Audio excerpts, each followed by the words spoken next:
Hello दोस्तों, आप सभी का स्वागत है हमारे यूट्यूब चैनल एक कहानी पर। आज हम आपके लिए लेकर आए हैं एक नई कहानी। पर उससे पहले दोस्तों प्लीज़ हमारे चैनल को सब्सक्राइब कीजिए। पापा बस हम लोग निकल रहे हैं, शाम तक लौट आएंगे। आप प्लीज़ घर का ख्याल रखना। हाँ, आपका खाना टेबल पर रख दिया है, जब भी भूख लगे लेकर खा लेना। रात तक का ही खाना बना दिया है, हम लोगों को आने में देर हो जाएगी तो थकने के बाद खाना नहीं बनेगा और हम लोग वैसे भी खाना खाकर आएंगे। और हाँ, जाते जाते बाहर ताला लगाकर जा रहे हैं, अपना ख्याल रखना। दोनों बेटे और बहू कहते हुए अपने अपने परिवार के साथ घर से बाहर निकल गए। आज इन लोगों का रिजॉर्ट जाने का मूड है। सुबह से शाम तक वही मौज मस्ती करने का इरादा है। एक बार भी किसी ने हरदयाल जी से नहीं पूछा कि वो भी जाना चाहते हैं या नहीं।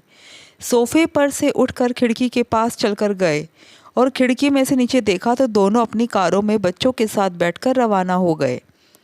थोड़ी देर तक खिड़की के बाहर यूं ही ताकते रहे। उसके बाद उदास मन से धीरे धीरे चलते हुए डाइनिंग टेबल पर आए और वहाँ रखे हुए खाने को खोलकर देखा।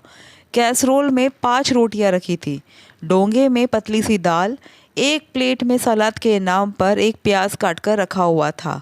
खाने को देखते ही मन सोचने लगे कि अभी तो सुबह के 8 ही बज रहे हैं। आज पूरा दिन मुझे इसी खाने से निकालना है।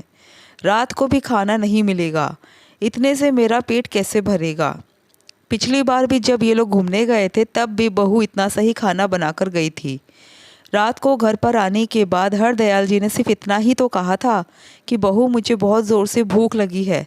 बस उसी में दोनों बहुओं ने रोना धोना मचा दिया। और बेटे बेटे तो वैसे भी अपनी पत्नियों के आगे कुछ बोलते नहीं हैं, पर आज फिर वही। एक लंबी गहरी सांस लेकर अपने कमरे की तरफ आए।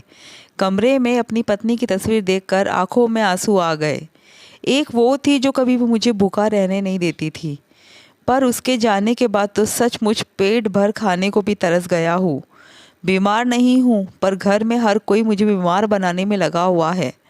पहले कितना घूमने का शौक था, महीने में 2 बार तो परिवार के साथ बाहर घूमने निकल ही जाते थे, पर अब कितने महीनों से तो घर के बाहर ही नहीं निकला हूँ। ये लोग जब भी कहीं जाते हैं ताले में बंद करके जाते हैं, एक बार भी नहीं पूछते कि पापा आपको भी चलना है क्या।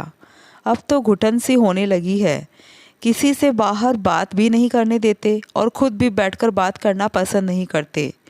आजकल पता नहीं दोस्तों के भी फ़ोन नहीं आते, ना उनका फ़ोन लगता है। अपने घर का चौकीदार बनाकर रख दिया है मुझे। जब हाथ पैर चल रहे हैं तब मेरी कदर नहीं है, तो जिस दिन बिस्तर पकड़ लूँगा तो मुझे तो पूछेंगे भी नहीं। किसी न किसी निर्णय पर तो पहुंचना ही पड़ेगा। अभी हरदयाल जी मन ही मन सोच रहे थे कि उनके फ़ोन पर एक अननोन नंबर से फ़ोन आया। जब मोबाइल उठाया तो दूसरी तरफ उनके दोस्त कैलाश जी बोल रहे थे, और हरदयाल कैसा है, कितने दिनों बाद तेरा फ़ोन लगा है। अरे कैलाश, आज इतने दिनों बाद तुझे मेरी याद कैसे आई। भाई ये पूछने के लिए कि कब तक भाभी के जाने का गम बनाएगा, कुछ आगे का सोचा है कि नहीं।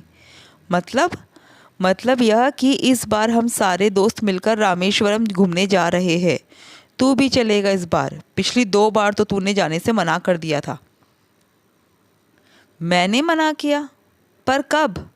अरे पिछली बार वैष्णो देवी यात्रा पे गए थे और उससे पहले कैलाश मानसरोवर यात्रा पे गए थे।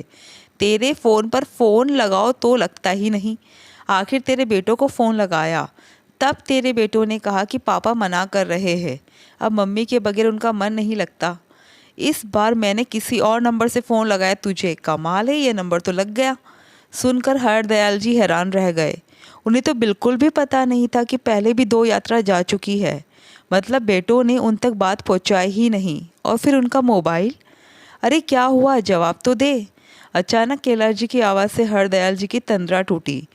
अरे हाँ, इस बार ज़रूर जाऊँगा। कितना क्या पेमेंट देना है वो बता देना, मैं डिपॉजिट करा दूँगा। चल मैं तुझे अपने व्हाट्सएप ग्रुप में शामिल कर लेता हूँ और वहीं से सारी डिटेल भेज देता हूँ। और रही बात पेमेंट की, वो तो तू बाद में भी दे देना। कम से कम तूने हाँ तो की, वैसे भी हम कल ही रवाना हो रहे हैं और तेरी टिकट हमने पहले ही करवा ली थी। अगर तू फ़ोन नहीं उठाता तो आज तेरे घर पर ही आ जाते। अच्छा ठीक है बाबा, पर डिटेल आधे घंटे बाद भेजना। चल फिर फटाफट से तैयारी कर ले, कल सुबह ही निकलना है, कहकर कैलाश जी ने फ़ोन रख दिया। कैलाश जी के फ़ोन रखते ही हरदयाल जी ने अपना फ़ोन चेक किया। हरदयाल जी के अधिकतर सभी दोस्त उसमें ब्लॉक हो रखे थे। उन्हें याद आया कि पिछली बार बच्चों को मेरे भरोसे छोड़कर चारों ऊटी घूमने गए थे। देखकर हरदयाल जी का भी दिमाग चकरा गया। इतना बड़ा धोखा। कुछ देर तक तो आंखों में आंसू लिए अपनी पत्नी की तस्वीर की तरफ देखते रहे। फिर आंसू पोंछकर सबसे पहले हरदयाल जी ने अपने सारे दोस्तों को अनलॉक किया। उसके बाद उठकर अपने कमरे में गए और अपनी अलमारी में से अपने टूर पर पहनने वाले कपड़े निकालकर पैक किए।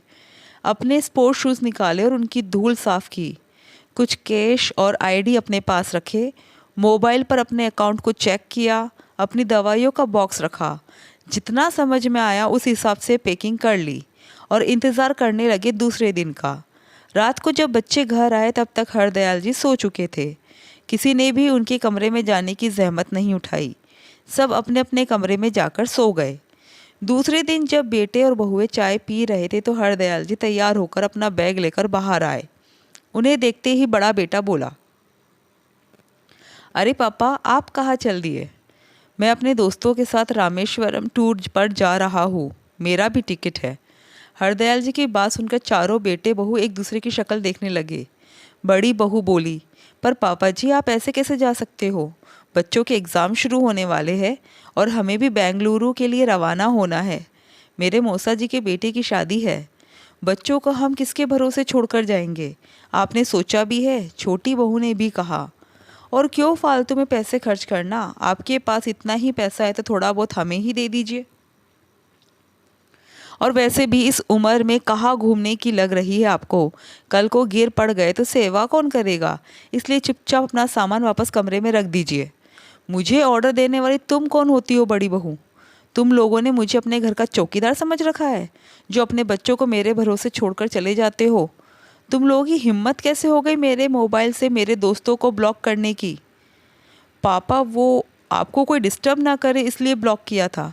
अच्छा, मेरे आराम का इतना ही ख्याल है तो अपने बच्चे खुद संभालो। और रही बात मेरे घूमने फिरने के खर्चे की, तो वो मैं अपने खुद के कमाए पैसों से कर रहा हूँ, किसी को बताने की ज़रूरत नहीं, कहकर हरदयाल जी वहाँ से रवाना हो गए और बेटे बहू से कुछ कहते ना बना।